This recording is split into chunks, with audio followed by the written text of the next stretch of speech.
Hello, welcome everybody. Thank you for joining us for this Urbanism lunch hour. These are becoming quite a regular Friday session, so thank you. I think we've got a very interesting event for you today, and I'm sure there are going to be loads of questions. Next slide. Oh gosh, shall we? Right, so just to introduce myself, I'm Michele Grant. I'm a director of the Academy of Urbanism. But when I'm not doing that, actually my work is very much about looking at place from a visitor perspective and on the development of destinations for visitors. So culture is obviously a key part of that. So this is a very interesting session and for me, and I hope it will be for you too. And I think there's going to be some interesting questions and discussion. So just a little bit of a reminder for those of you who are familiar with these sessions about some of the technical arrangements for today. We are recording this session, so if anybody doesn't want to be seen, they can just switch off their video and just be on audio or mute. And also to remind you that if you want to ask a question or something comes to you, a comment or whatever that you want to make while one of the speakers is speaking, can you just put that onto the chat? And at the end of the session, we'll have been keeping an eye here on the questions coming in, and we'll either select somebody to ask a question, or if we're getting a lot of the same question from different people, I might just do an amalgam of that and ask the speakers on your behalf.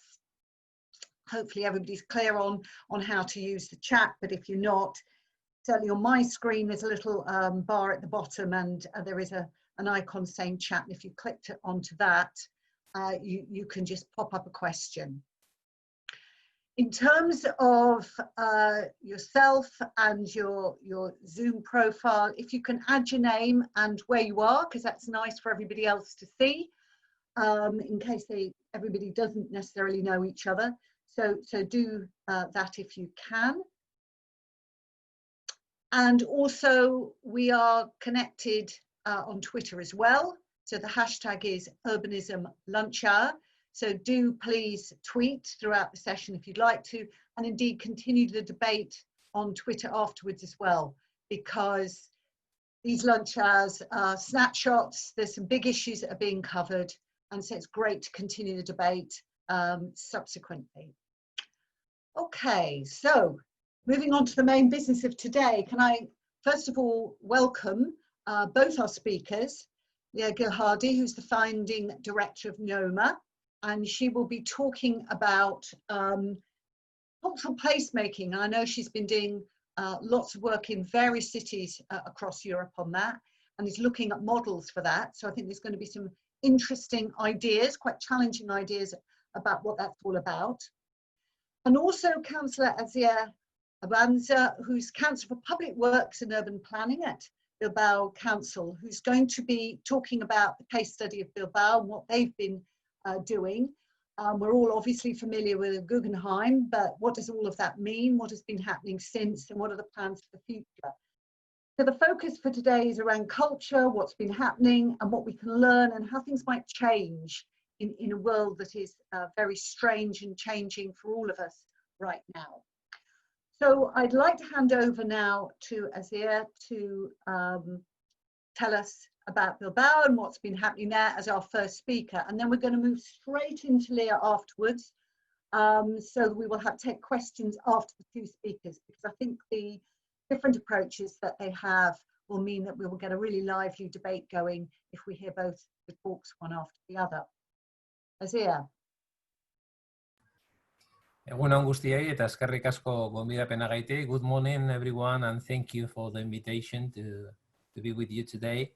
I will use a presentation with some slides that I'm sharing now for you. I think now you can see them. Yeah. Okay. Yeah.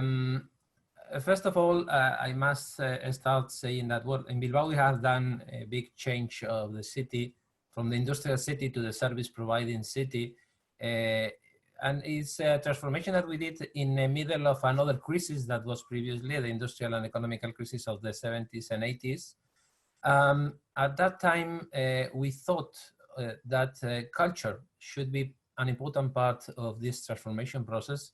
In fact, it was seen as an engine to activate this transformation process, because to be a service providing city, a meeting and professional meeting city, you need to be an attractive city. And so to have a wide and attractive cultural program in the city, it was needed to attract those activities also to our city. And so we saw the culture as an investment and not as an expense, as usually is seen in many municipalities. All the cultural programmation program that is arranged in each city. Probably we are best known because of the Guggenheim Museum.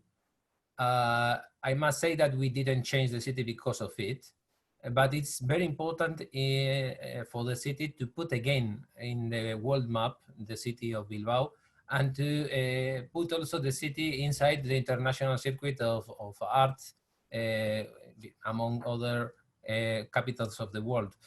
I must say that the bet for the Guggenheim Museum was done against everybody. No one wanted the Guggenheim Museum. All the cultural movement, or most of the cultural movements of the Basque Country, were against it, because they were saying that it was a Yankee imperialist model, that it was a cultural McDonald's coming to the city. And of course, that in the middle of the industrial crisis where we were, there were other social problems much more important than a modern art museum where we should invest the money. Nevertheless, we went ahead against everyone, trying to bring the Guggenheim Museum to Bilbao. We invested 132 million euros. 84 million was the cost of the building, 36 million in the art collection, and 12 million, more or less, the amount of money that we had to pay to the Solomon Guggenheim Foundation. But this money invested, we got back in 3 years. In 3 years, we recovered the money invested in the building. In 5 years, we recovered all the investment done in the Guggenheim Museum. In this point, I must explain that the Basque Country is an exception in Europe, because we are economically independent. We fix our own taxes, we get the money of all the taxes, and we invest in all the public resources and all the public services as we wish. And so we had the liberty of deciding in which projects we invest the money. But apart from the Guggenheim Museum, we did a lot of important investments in other cultural facilities. Now I will show some of them. Euskalduna Music and Congress Palace probably is one of the most important after the Guggenheim Museum. It's a huge Congress Palace of 58,000 square meters built, which is working very well, not only for cultural activities, but also for professional meetings and Congress. In last year, we had 708 events, nearly half and half, cultural activities and professional meetings, with an occupancy rate of 90% of the days of the year. And which is important, keeping more than 1,000 jobs in the city and generating a tax revenue of 9.7 million euros per year. In this Congress Palace also, we have the house of the Bilbao Symphonic Orchestra, and also is where they are played the operas of the opera season that we have in the city of Bilbao all the year long. Another cultural facility very important is Azkuna Centro Alhóndiga, which was a big historical building abandoned in the middle of the city, which has been refurbished or transformed by the investment of the municipality. Now inside this huge building we have cinemas, auditorium, swimming pool, sports center, art gallery, shops, restaurants. The focus is very in two lines: health, connected with the sport, and culture connected with all the wide frame of culture. I mean, from dance to theater, cinema, art exhibitions, everything can be arranged and is arranged in this center, with a focus in contemporary culture and also with a special attention to modern Basque creation and also to the feminist perspective in art. Apart from that, we refurbished the Campos Elíseos Theatre, which was a private theatre that was abandoned since 1978. It was bought by the municipality and restored through a public-private partnership, and now is part of our cultural agenda all the year long. And I will name some other smaller projects like the Museum of Artistic Reproductions, which is a collection founded in 1927. It's a collection of copies of sculptures in plaster, made in plaster. We have a very wide collection of this kind of sculptures, but we didn't have a building for them. And so we bought a church in a neighborhood with a lot of social exclusion problems. And we put this museum in this neighborhood to help also creating more economical and cultural activities in this neighborhood. And the other project that you can see in the slide is the Conservatory of Music, which is new built. It was an investment done by the Basque government. We have around 400 students every year in 24 instrumental specialties studying here. It's a high school of music studies. Another project developed is Bilbao Arte, which is a facility to help local artists grow up, we can say, to help them having a space where they can create, where they can have contact with other artists that have, we can say, more wide careers than they can provide them, share their knowledge, and so that the local artists can widen their knowledge, and also they can create their own collection. There is also a part of Bilbao Arte that is an exhibition center, so that we can show also the collection that we have there. This facility also was built in that neighborhood that I have previously said that was socially in a very bad situation, because there was no positive element in the neighborhood. So bringing the art and the culture to this neighborhood will help in the social recuperation of this neighborhood. Apart from that, we have the restoration and the refurbishment of the Arriaga Theatre that was very damaged because of the floods in 1983. And I will name just two of the main events that we have during the year, which are the most important ones that gathering most people, the wider amount of people. First of all, we have Aste Nagusia, which is the big week, they are the Fiestas of Bilbao. Usually they are in August. There are 9 days and 9 nights of fiesta that we have in the city, with all the people living in the street during those years, during those days. We program 400 public cultural events from the municipality, but apart from that, there are hundreds of other events and activities that are programmed by privates during this week. Last year, there were 1.5 million people participating in all those public events that were in the city. And there is also, for example, a firework competition every night. And it's very important for the city because the economical impact of this 9 days event in the city is very important, it's very relevant. It's around 80 million euros of economical impact in the city. This year, because of the COVID, it has been cancelled, this big week, and we expect to recuperate it next year. It has happened the same with the Bilbao BBK Live Music Festival, where usually we bring here all the artists that are in the first line, we can say. Here you have the program that was prepared for this year. Is usually in July. In this case, also it has been cancelled, the music festival this year, and the same program that we have prepared for this year has been moved or postponed to next year. So in 2021 we will have, we hope so, this festival in the city. But during this health crisis, I think it has been a great opportunity for other cultural offers that we have in the city to show up to the people. I'm talking about smaller projects that, although they are smaller, I think they are very important, with local artists for also a smaller amount of spectators in each event. I will talk just about two of these small projects that we have developed. First of all, we have Arrobia, which is the quarry.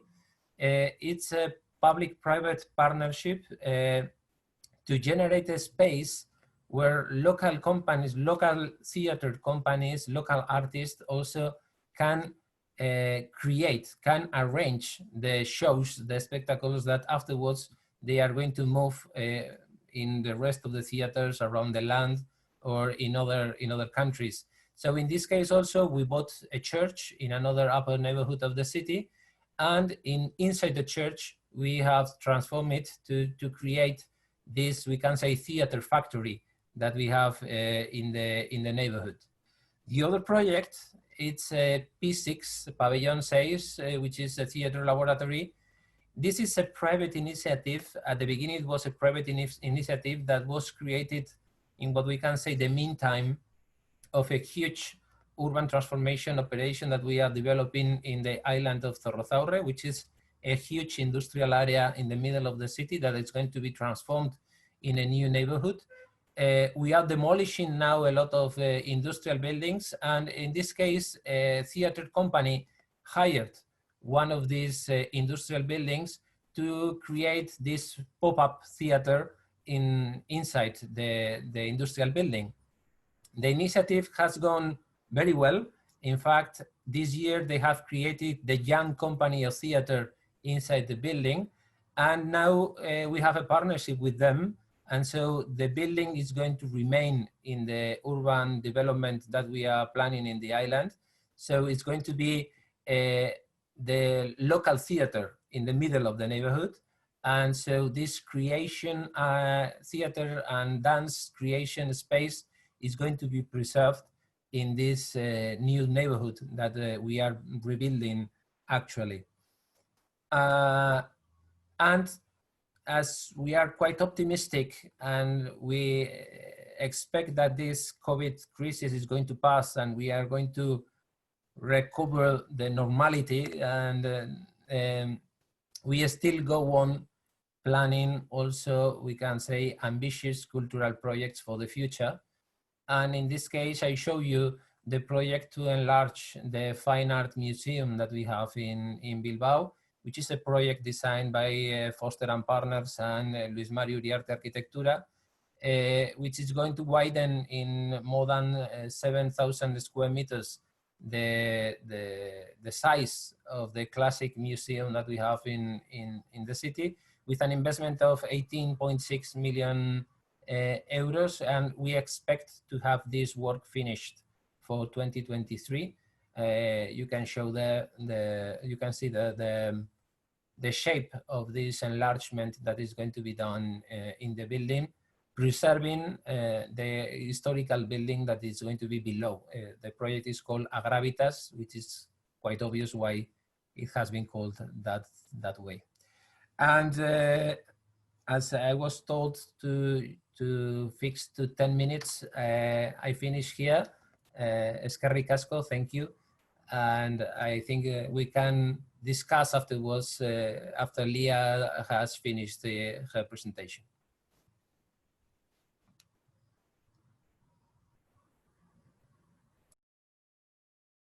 Thank you, Asier. That was really helpful and really interesting. And I'm sure there's lots of questions that people will want to ask about the example of Bilbao and what it's achieved and continuing to achieve.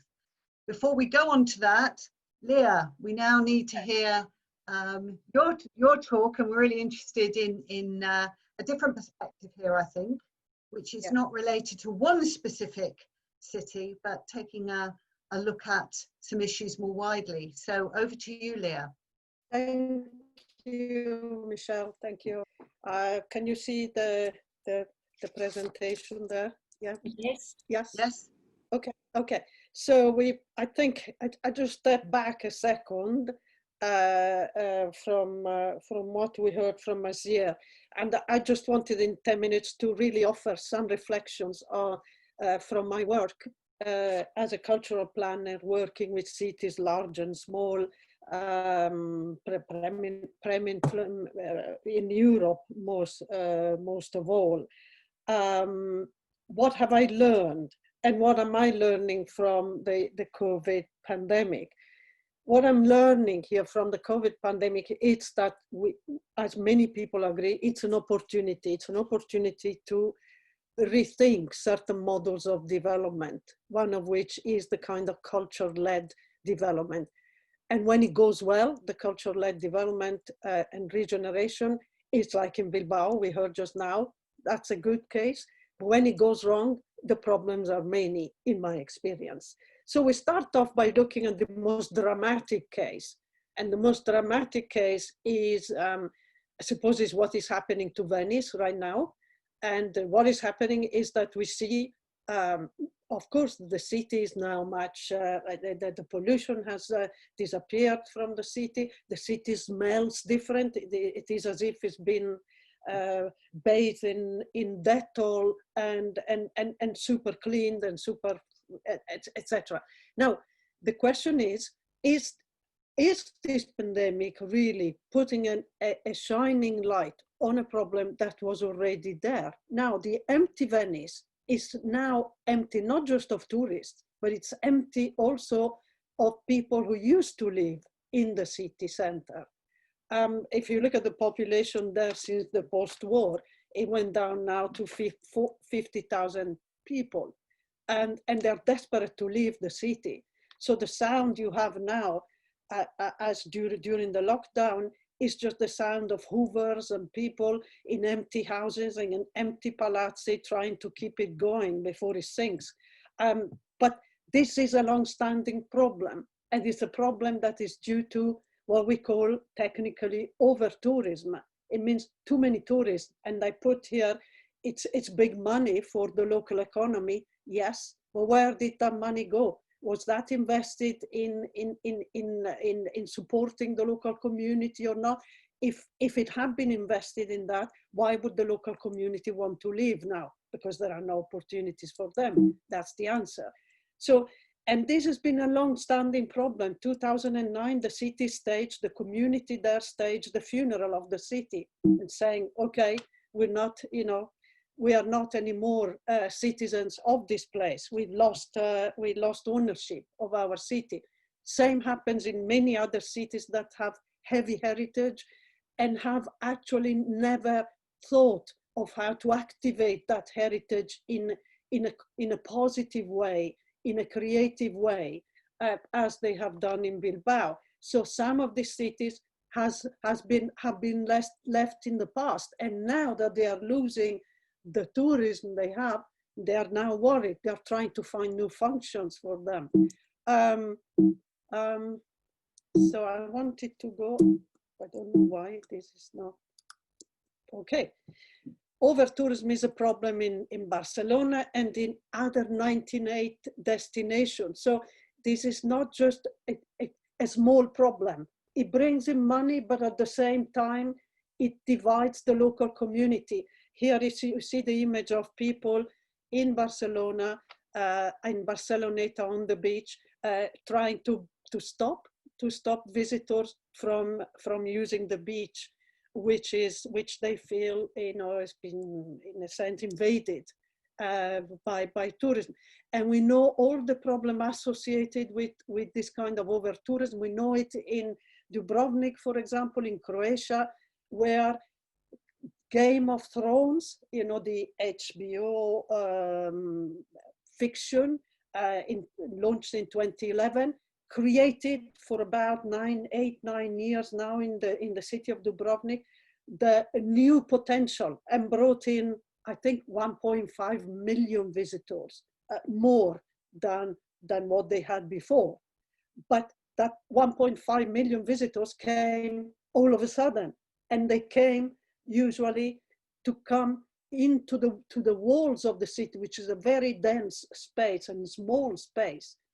And that was not sustainable even, and now with COVID, of course, Dubrovnik is now reflecting and thinking, did we do the right thing? Or, you know, but like putting all our eggs in one basket, which is that kind of tourism. So for me, really, essentially, these are all just messages to come to the point, which is really, for too long, I think, certain cities have bought into the notion that we could, if we only had a city that attracted creative individuals to come and live and work in there, we would be okay economically.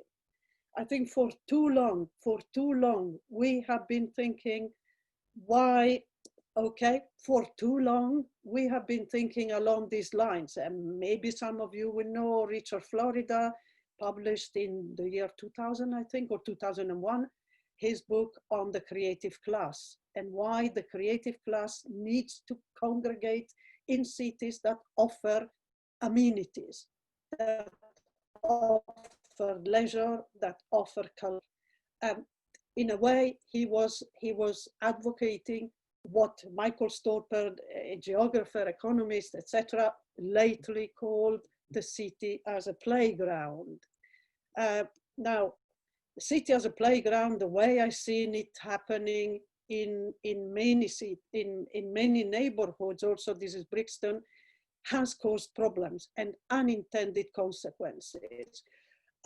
If I think, for example, well, this is just Brixton where I live, but here we are talking about losing the authenticity, losing the local shops to chains. I mean, the budget carpets image you see there with Brixton arches, the Brixton arches are going to be transformed into kind of chain shops, etc., because they bring in more revenue.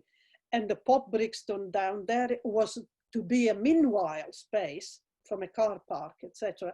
But the lease has been prolonged and prolonged because it's been very successful. So there is a lot of money coming in for Lambeth via this meanwhile space. But at the same time, this meanwhile space is it's a segregated space, almost of white middle class creatives that regularly congregate there on Thursday, Friday, Saturday, and Sunday, creating to us, all the kind of residents of Brixton, many problems. Rents have gone up exponentially. And here is the example of one of the shops we all used to go, etc. Rents and rates have increased. You know the gist. You know the story. So I think the problem here is that we as policymakers, people advising cities, and people also who banked a lot on culture alone and leisure alone, and all these amenities idea on the creative city, this kind of creative city.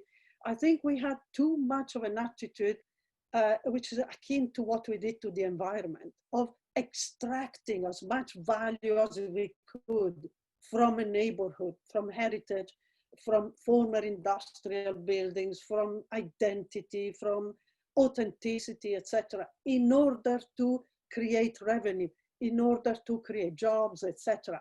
Nothing wrong with that, but extracting as if there is no end, as if there is not a kind of vision for where that particular neighborhood or city wants to be, for where that community wants to be. Because most of the problems here are also due to the fact that the local communities, as you know, they are often displaced when this kind of extractive notion of regeneration comes in there.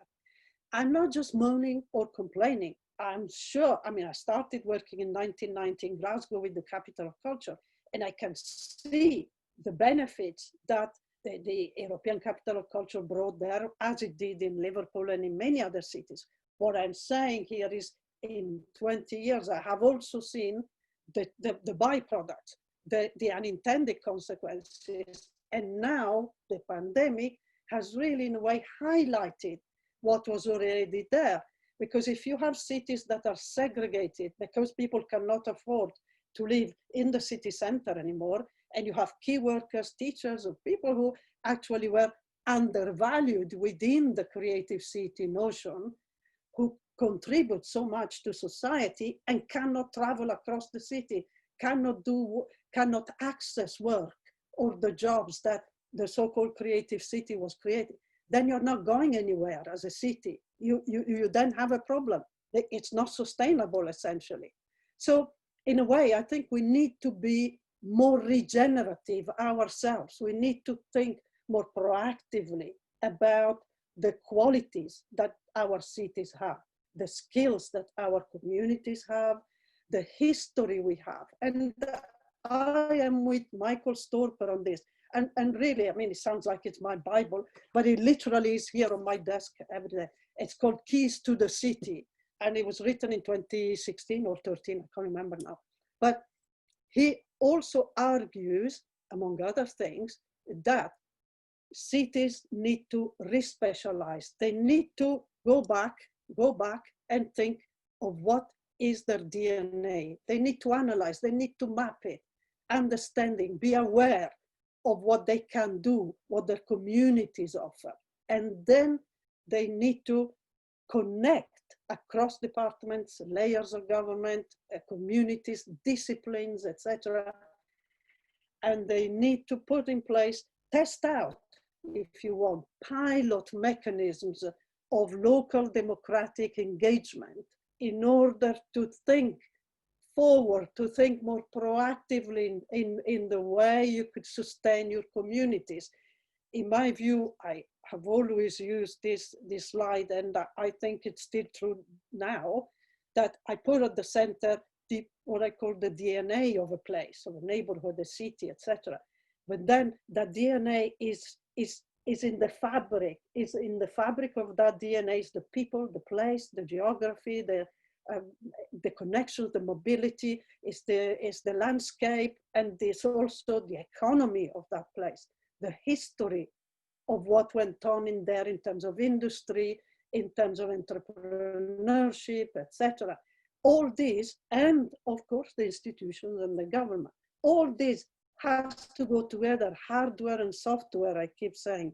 We cannot think of cities just as machines to bring in revenues, but they are ecosystems, they are systems of relations. And these are relations.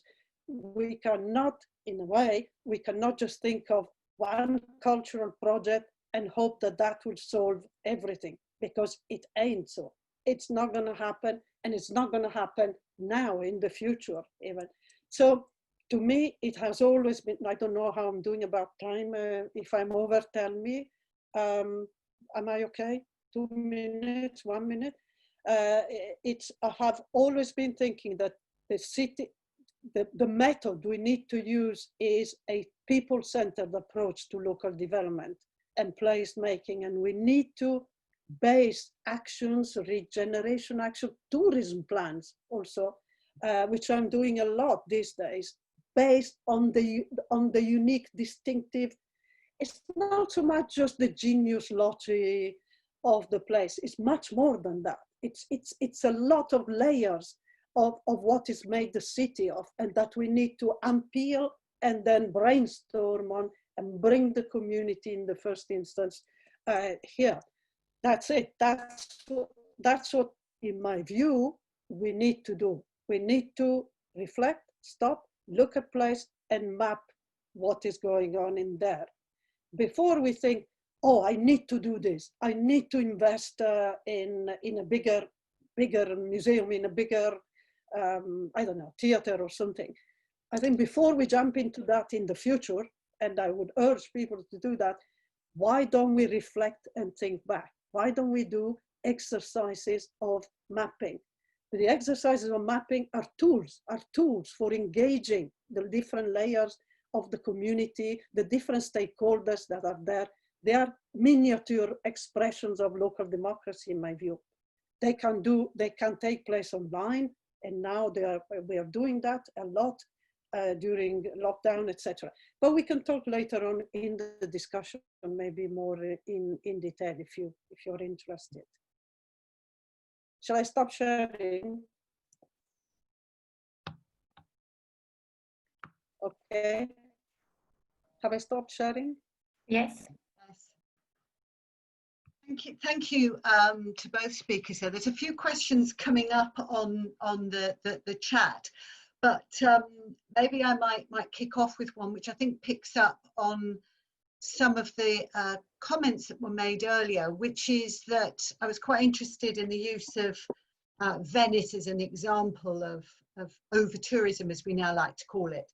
So I think it was about 35 years ago, there was 100 tourists to every resident, and everybody then thought that was absolutely terrible and far too many. And now that has got much greater in terms of tourism, in part, as you say, Leah, because some of the people who lived in the city moved out.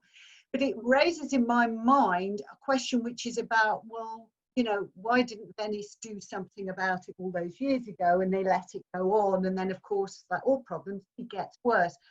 Which is, so I suppose the question is around, really, to both speakers, is about the role of control, governance, leadership, fiscal policy, all of those things. To what extent that is where the solution lies. So it's not what you do, but the power for and the people to do it. And I don't know whether either of you want to comment on that. Well, I think Asier will have definitely something to say on Bilbao. But if I just can, and then Asier, you go. Just in Venice terms, Venice has lost all the kind of high-tech skills and the university departments that were doing advanced work in engineering, robotics, etc., linked to the petrochemical industry just outside Venice. It's lost all that wealth of research, etc., which is now trying to recover, but it's now trying to recover it in an environment in which is already kind of undermined economically, but not by COVID, but by over-tourism in a way.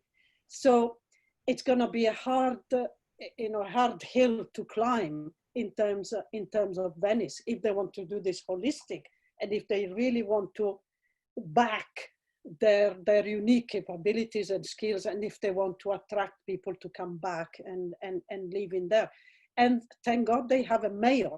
Now there is a certain degree of devolution in Italy too.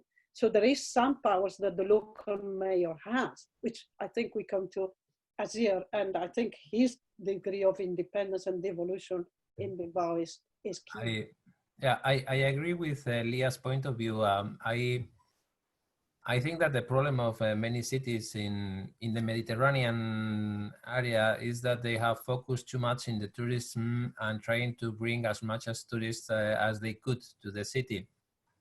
In our case, of course, we wanted to increase the amount of people coming to the city, visiting the city, but not thinking in tourism, or not only thinking on tourism, because when we say that Bilbao changed from the industrial city to the service providing city, we are not thinking about those services for the tourists, just thinking in restaurants, bars, hotels, and discos. We were thinking about services for the industry.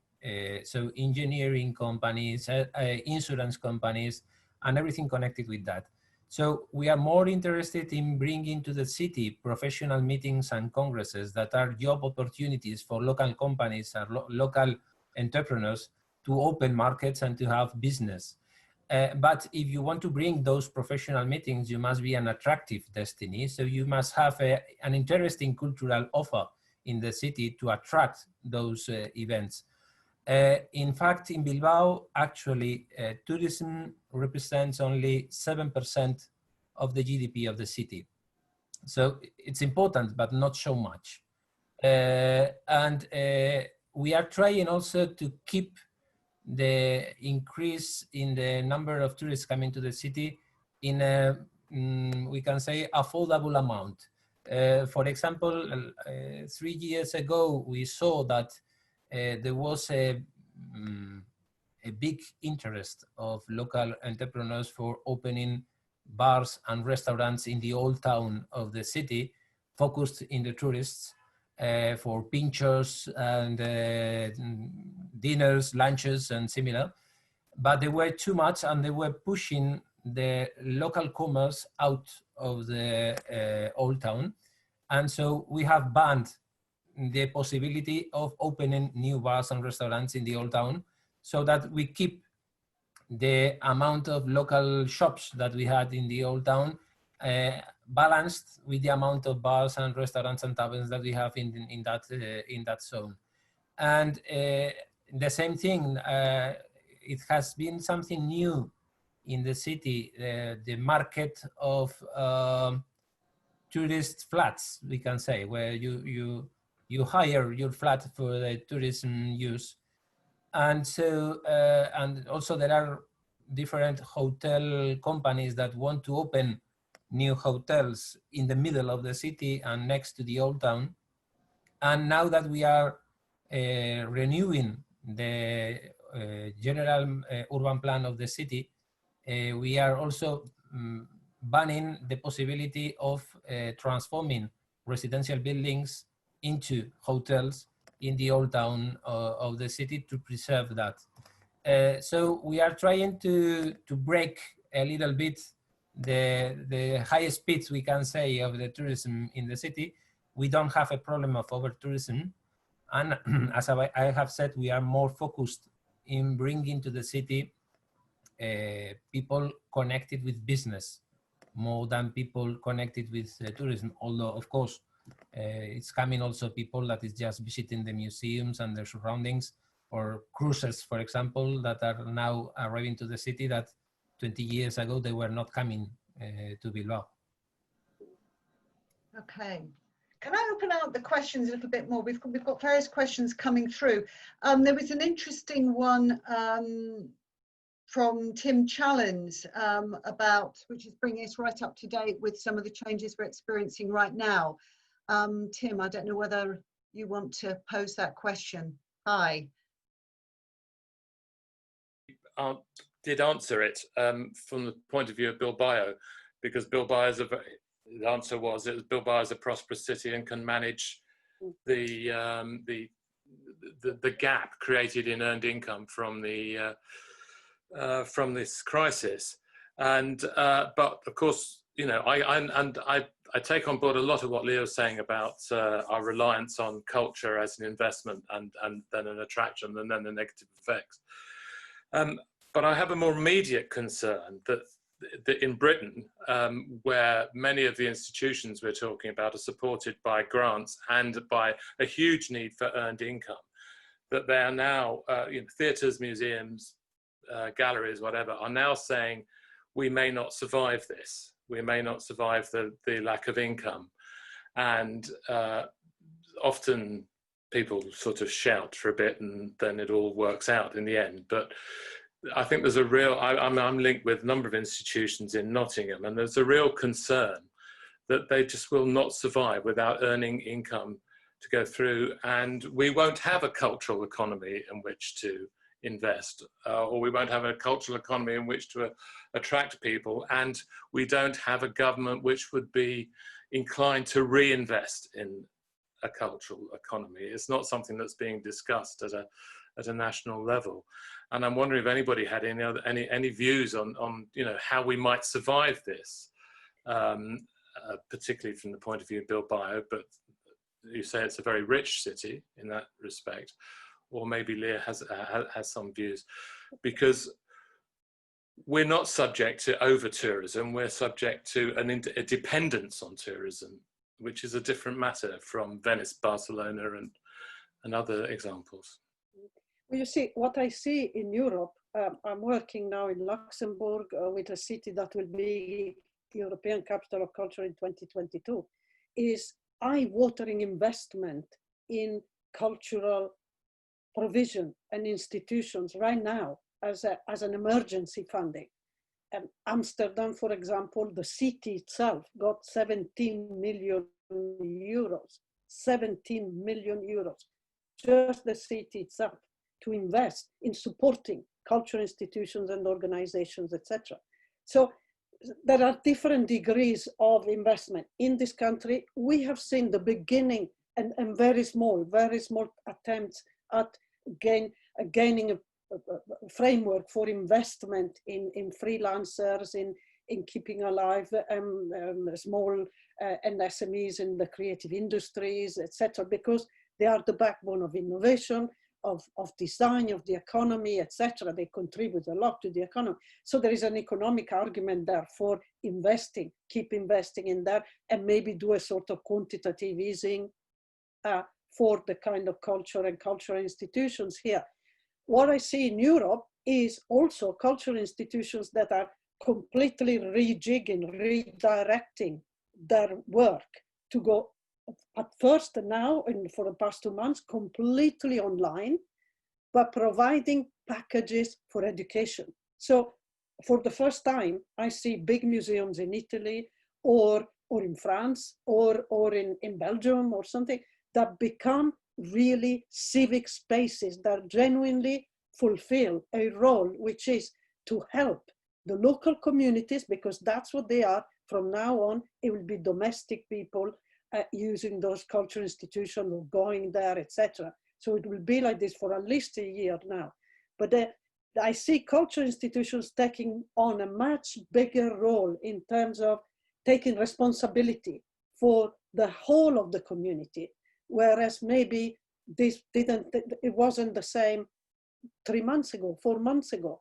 So 4 months ago, you had museums in Italy, which they thought, we open the doors from 9 to 5, people will come. And of course, the same kind of people came, upper middle classes who could go there.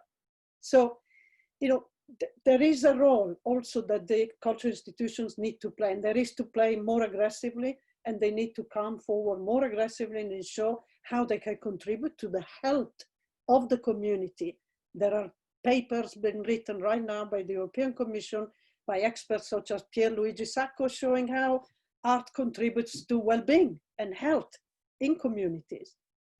So all these arguments need to be made again very aggressively from the British side also. That means, again, going back, revisiting the kind of social impact of the arts arguments, which we started in the early 90s, really, frankly.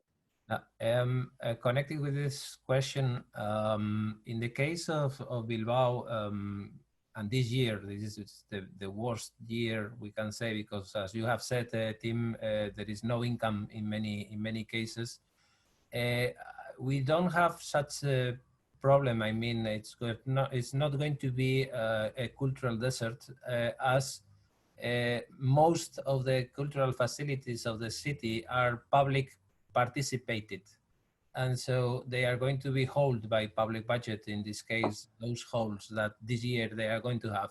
The only private managed facility is the Campos Elíseos Theater, that we have seen previously in the slide, which is completely private managed actually, but the rest are publicly participated. So we are not going to have, I don't think that we are not going to have any problem with what we can say it's the commercial cultural offer of those shows, those spectacles that used to bring quite a lot of people to them, and which are now in Bilbao, and tomorrow maybe they are in Paris, or they are in Madrid, or they are in Barcelona.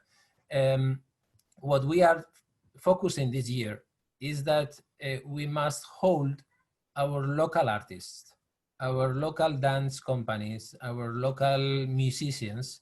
And so, for example, as this year is not going to be the big week, we are going to use the budget that we use for the program of the big week to program smaller shows in different weekends during summertime, making contracts with local musicians, with local artists, to bring to the neighborhoods street art, for example, shows in the squares, or probably small concerts in small spaces where we have probably a limit of 200, 400 people per spectacle. So it's not going to be the big ones that we used to have every year, but we are redirecting the budget this year to that kind of cultural offer, so that this year that is going to be empty for locals, they will have at least a minimum income coming from the municipality through this new program.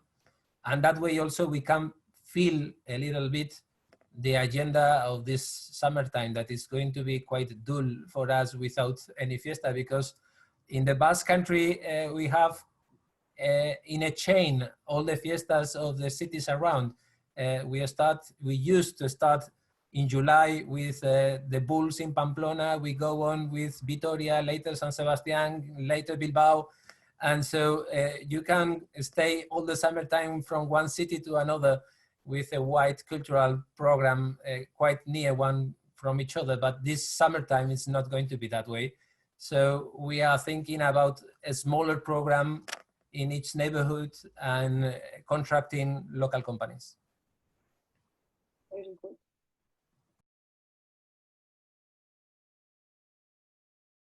Could I ask one question to Asier? Can I ask one question to Asier? How easy was it to redirect this funding you had for the big fiesta to the smaller project? Who decides that? Is it the culture department? It's the municipality, and it's the mayor's office with the culture department, and we have also a fiesta department. So the budget is set between the culture department and the fiesta and citizenship participation department. Well, can I ask one question about cuisine, food? Is there a food culture? Because I find in many cities I'm working with, they are rediscovering the kind of culinary traditions, and that is a big business for cities, not just for tourists, but for local businesses, for local people who are maybe diverse communities who discover the possibility of putting their recipes online. They discover possibilities of showcasing their food in markets. So how important is that for you guys? If you talk about the Basque Country, for Basque people, gastronomy is near a religion for us. Yeah. So it's everywhere. It's everywhere. And it's very important for us. We have quite a lot of Michelin star restaurants in the city and in the surroundings. And you can, there is also an important part of the fiestas in the cities and in the villages in the Basque Country, which are the gastronomy challenges, where people cook in the street and they compete between them, who is the one preparing the better dish, which is previously arranged. All of them must prepare the same dish, and then they challenge between them which one is the one preparing the best of them. And for example, in the big week of Bilbao, we used to have this kind of challenges, and there are people cooking in the street, around 300 groups per day. Groups of people cooking in the street. Now that's big time. It's a big festival. That's culture, really, in a deep sense. I think it's. Can I just open up? Sorry, can I just open up? There's a few more questions coming in. There's one from Claire St. Martin who asked about over-tourism in Bilbao. I don't know whether you want to put your question, Claire. I'm conscious of time as well. We've got less than 10 minutes left now. And then David Rudlin had a question as well. So maybe we could start with Claire, if you're still there, Claire. Yeah, hello. Hi. Hi. I think you may have answered it, but really, does Bilbao consider that it has over-tourism? And if it hasn't, what have you done to control it? But I think you have mentioned some things already, but just to expand on that. As I had said, we have taken some measures. For us, probably the most complicated one is how to slow down the increasement in the amount of flats that are in platforms like Airbnb, that they are hiding their homes as tourist spaces. In our case, in the general urban plan of the city since 1995, we have a restriction that is fixing that you can only use for tourist purpose the flats that are in the first floor of a residential building. So if it is upper than the first floor, you cannot use it for a tourist purpose. and we are maintaining that restriction in the new general urban plan of the city.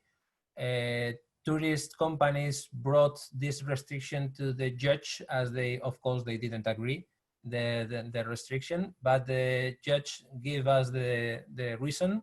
So we are going to maintain this restriction. So we are limiting it to the first floor of each building.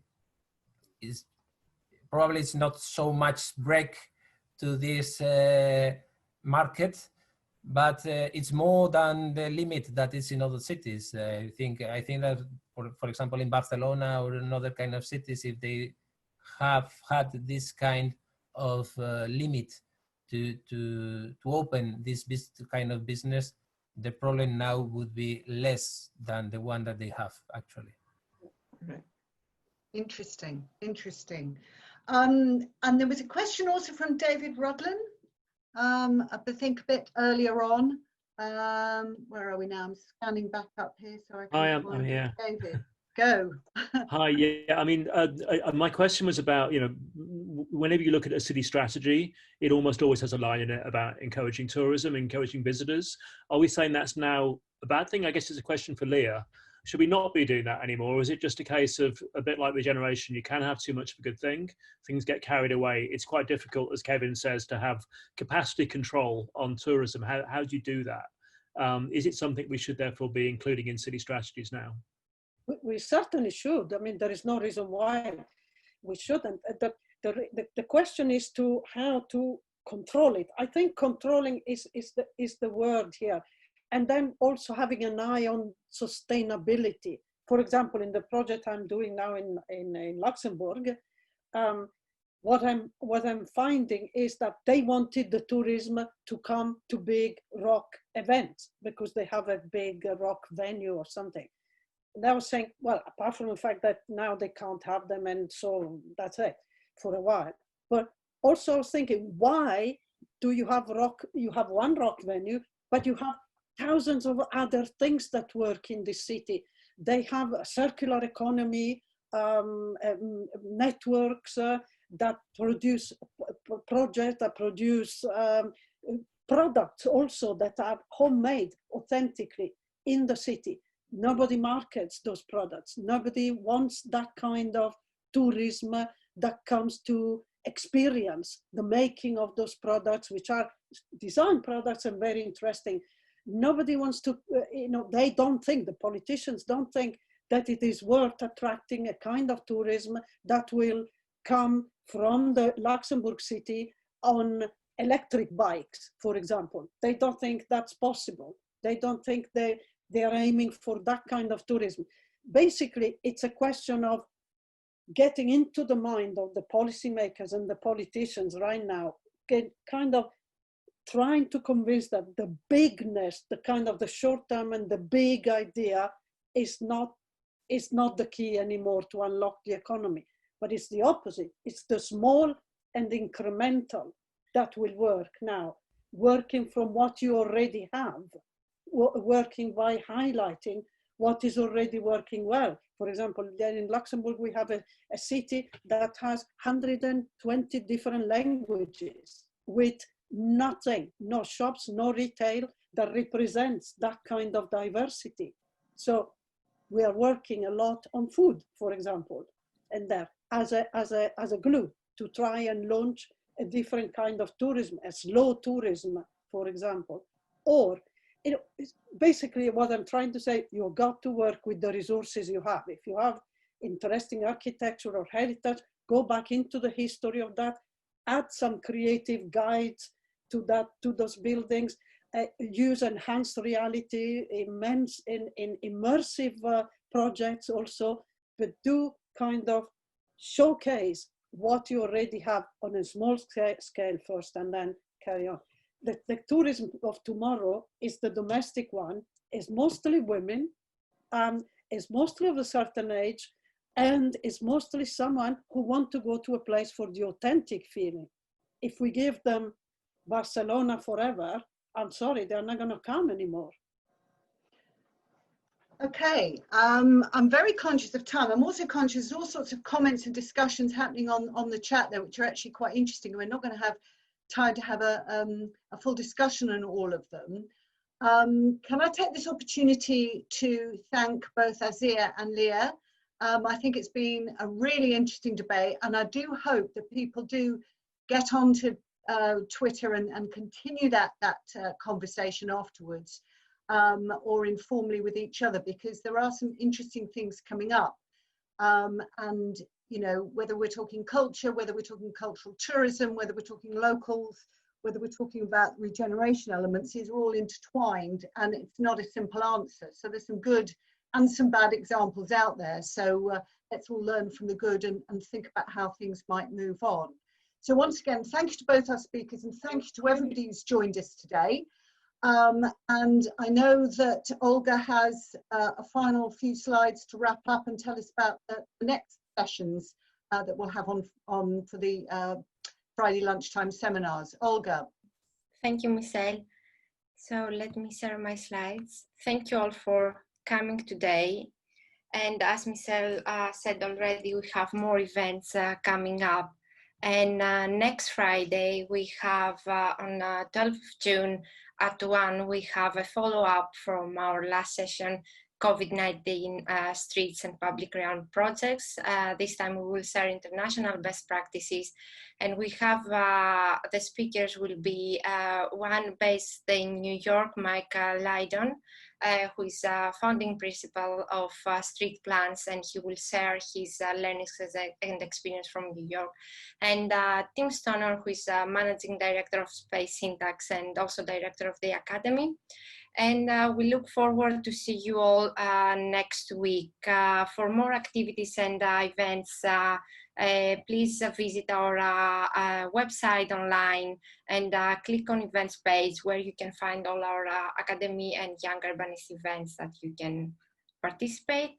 And once again, thank you very much for coming today and joining the discussion. Have a nice day.